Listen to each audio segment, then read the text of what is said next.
নমস্কার, good morning.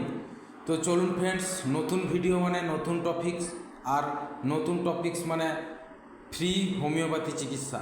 তো আজকের ভিডিওতে আরও একটি গুরুত্বপূর্ণ রোগ সম্পর্কে আমি এই ভিডিওতে আলোচনা করব। তার আগে বলবো, যদি ভিডিওগুলি ভালো লাগে চ্যানেলটি সাবস্ক্রাইব করুন এবং লাইক ও শেয়ার করতে থাকুন। তো চলুন ফ্রেন্ডস, প্রথমে যে রোগটির কথা আলোচনা করব সেটি হচ্ছে স্পন্ডেলাইসিস। স্পন্ডেলাইসিস হচ্ছে একটি মারাত্মক কঠিন রোগ, যেটা সাধারণত 50 বছর ঊর্ধ্ব মানুষের ক্ষেত্রে কিংবা অনেকেরও বিভিন্ন কারণে এই সমস্ত রোগগুলি দেখা যাচ্ছে বর্তমান দিনে। যেহেতু এটি একটি হাড়ের রোগ, তাই এটি একটি ভয়ানক মারাত্মক ব্যাধি। তো এই রোগের প্রথমে লক্ষণগুলি বলবো, তারপরে তার সঠিক ঔষধের নিয়মাবলী, ওষুধের তালিকা আপনাদের সামনে আমি তুলে ধরব। তো চলুন ফ্রেন্ডস, প্রথমে যে লক্ষণগুলি দেখা যায়, সাধারণত মানুষের মূল যে মেরুদণ্ডটি রয়েছে বা স্পাইনাল কর্ড রয়েছে, সেটা অনেকের খেয়ে যাওয়া কিংবা মজ্জা ঘাটতি দেখা দেওয়া কিংবা বেঁকে যাওয়া, ভেঙে যাওয়া, এই সমস্ত কারণে স্পন্ডেলাইসিস দেখা যায়। তো এই লক্ষণগুলো সাধারণত বিভিন্ন মানুষের ক্ষেত্রে বিভিন্ন রকম হয়ে থাকে। কারোর ক্ষেত্রে কাঁধ শিরশির করতে থাকে বা হালকা সূঁচ মোটানো ব্যথা যন্ত্রণা হতে থাকে। তো সেক্ষেত্রে যে ঔষধগুলি আপনাকে সঠিক নিয়ম অনুসারে সেবন করিতে হইবে, সেই ঔষধের তালিকা আমি আপনাদের সামনে যথেষ্ট পরিষ্কারভাবে তুলে ধরব। তো প্রথম ওষুধটি bryonia alba, BRYO bryonia, NIA alba, ALBA alba. ঔষধটি 2 ফোঁটা করে সকাল দুপুর সন্ধ্যা জল সহকারে 3 বার আপনাকে সেবন করতে হইবে। এরপরে যদি ঠান্ডা লাগা হেতু ব্যথা দেখা দেয় মেরুদণ্ড, কোমর কিংবা কাঁধে, সেক্ষেত্রে রাস্টাক্স, RUSH রাস্টক্স, TOX ঔষধটি 2 ফোঁটা করে 2 ঘন্টা অন্তর দিনে 4 বার ব্যবহার করতে হবে। ঘাড় যন্ত্রণা কিংবা স্পন্ডলাইসিসের আরও একটি শ্রেষ্ঠ হোমিওপ্যাথি ঔষধ রুটা, RUTA রুটা গ্রাভেলস। এই ঔষধটি 2 ফোঁটা করে দিনে 3 বার জল সহকারে খালি পেটে সেবন করতে হইবে। পরের ঔষধ লিডাম পাল, LEDUM লিডাম পাল, PL পাল। এই ঔষধটি ঘাড় যন্ত্রণার একটি উত্তম কার্যকরী হোমিওপ্যাথি ঔষধ, কিংবা বাতের ক্ষেত্রে কিংবা হাড় বেঁকে যাওয়া, সরু হয়ে যাওয়ার ক্ষেত্রেও ভালো একটি ওষুধ। এবারে আসবো cimicifuga racemosa, CIMI cimi, CIC fuga, FUGA fuga, racemosa, REC racemosa, MOS মশা। ঔষধটি পুরানো দিনের হাড়ের সমস্যা, শিরার সমস্যা, মাসল ও মাংসপেশির সমস্যায় খুব ভালো একটি ঔষধ। এরপরে ঘাড় যন্ত্রণার আরও একটি ঔষধ ডাল কামরা, DUL ডাল কামরা, CAM কামরা আরেরা। ঔষধটি 2 ফোঁটা করে দিনে 3 বার জল সহকারে খালি পেটে সেবন করিতে হইবে।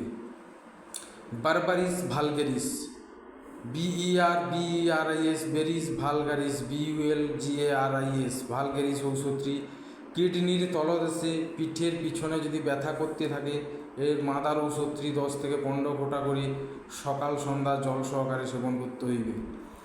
এরপরে শীত দ্বারা শিরশির যন্ত্রণা কিংবা সূঁচ ফোটানো ব্যথা, ভারী বস্তু তুললে ব্যথা, নিচের দিকে বসতে গেলে ব্যথা, চেয়ারে বসতে গেলে ব্যথা, সেক্ষেত্রে ফাইসস্টিগমা, PHY SOS TIG টিগমা MMA ঔষধটি খুব ভালো একটি কার্যকরী ঔষধ। বৃদ্ধ লোকের পক্ষাঘাত, ক্যালিকার্ভ। বয়স্ক লোকের ক্ষেত্রে যদি স্পন্ডেলাইসিস বা পক্ষাঘাত দেখা যায়, সেক্ষেত্রে ক্যালিকার্ভ, CRB ক্যালিকার্ভ ঔষধটি ভালো একটি হোমিওপ্যাথি ঔষধ। এরপরে ঘাড়ের যন্ত্রণা, আপনার বাম কাঁধ কিংবা ডান কাঁধের যদি শোল্ডার অংশে যন্ত্রণা করতে থাকে, সেক্ষেত্রে hypericum, HY hy, PRI peri, CUM cum ঔষধটি একটি ভালো গুরুত্বপূর্ণ হোমিওপ্যাথি ঔষধ।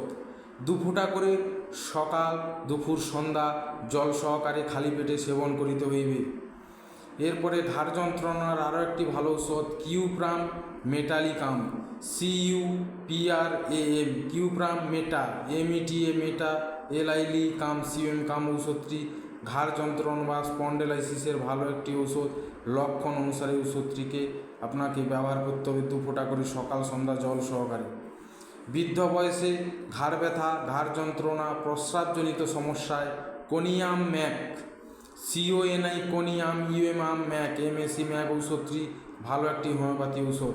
এটিও 2 ফোঁটা করে সকাল সন্ধ্যা জল সহকারে সেবন করতে হবে 10 থেকে 15 দিন।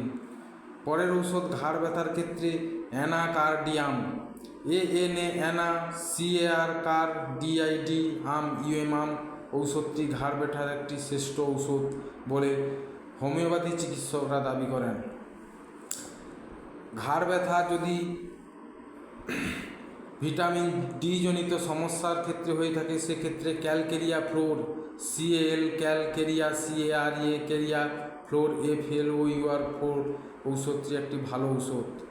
এরপরে যদি ভিটামিন ডির ঘাটতি দেখা যায় সেক্ষেত্রে আরও একটি ভালো ঔষধ calcarea phos, CALCARA calcarea phos PHOS phosphoric ঔষধটি ভালো একটি ঔষধ। Hekla lava, HEKLA Hekla lava, LAVA lava ঔষধটিও খুবই গুরুত্বপূর্ণ ঔষধ। এরপরে হাইপেরিকাম, HYPERI হাইপেরিকাম ঔষধটিও আর একটি মূল্যবান ঔষধ। কলোসিনথিস, কলোসিন, সিনথিস, THIS ভালগারিস এই ঔষধটি ঘাড় যন্ত্রণার আরও একটি শ্রেষ্ঠ ঔষধ। এবার বলবো ফ্রেন্ডস, যেহেতু স্পন্ডেলাইসিস একটি পুরানো দুরারোগ্য ব্যাধি, তাই একে সঠিক চিকিৎসা পদ্ধতি আপনাকে 3 থেকে 6 মাস হোমিওপ্যাথির মাধ্যমে চালিয়ে যেতে পারলে এই রোগ থেকে সম্পূর্ণরূপে অনেকখানি নিরাময় পাওয়া সম্ভব। এবং যেহেতু ঔষধের তালিকা অনেক বড়, তাই লক্ষণ মিলিয়ে ওষুধগুলিকে আপনাকে একটা বৃত্তাকারে ব্যবহার করতে হবে। বিভিন্ন ঔষধগুলোকে আপনি 30 শক্তি থেকে 200 শক্তি কিংবা 1000 শক্তি পর্যন্ত একটা বৃত্তাকারে আপনাকে সেবন করিলে অনেক দুরারোগ্য রোগকে হোমিওপ্যাথির মাধ্যমে কন্ট্রোল বা নিরাময় করা সম্ভব। তো যদি ভিডিওগুলি ভালো লাগে আবার বলবো চ্যানেলটি সাবস্ক্রাইব করুন, এবং যদি কোনো স্পেলিং মিস্টেক কিংবা কোনো বুঝতে অসুবিধা হয় সেটা আমাকে কমেন্ট করে জানাবেন। আরও বলছি, সেলফ মেডিকেশান কিংবা নিজে ডাক্তার ভিডিও দেখে ওষুধ খাওয়া ব্যাপারটিও ঠিক নয়, বড় হোমিওপ্যাথি স্পেশালিস্ট ডক্টরকে দেখিয়ে নেবেন। তো আজকের ভিডিওতে এই পর্যন্ত, পরের ভিডিওতে দেখা হচ্ছে। চলুন, গুড বাই, নমস্কার, ধন্যবাদ।